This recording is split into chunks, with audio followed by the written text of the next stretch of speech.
একটা ছোট্ট বানরছানা শহরের রাস্তায় একা একা খাবার খুঁজে বেড়াতো। ডাস্টবিনে হাত ঢুকিয়ে কিছু খাবার পেলেও তার পেট ভরত না। সারাদিন না খেয়ে ক্লান্ত হয়ে সে রাস্তার পাশে বসে কান্না করছিল। হঠাৎ দুই ধনী কুকুর স্যুট পরে সেখানে আসে।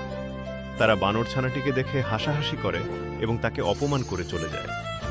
বানরছানার চোখে তখন শুধু ক্ষুধা আর দুঃখ। রাত নামলে সে একটা বড় হোটেলের সামনে গিয়ে বসে। ভিতরে সবাই মজা করে বিরিয়ানি খাচ্ছিল, আর বাইরে বসে ছোট্ট বানরটা শুধু তাকিয়েছিল।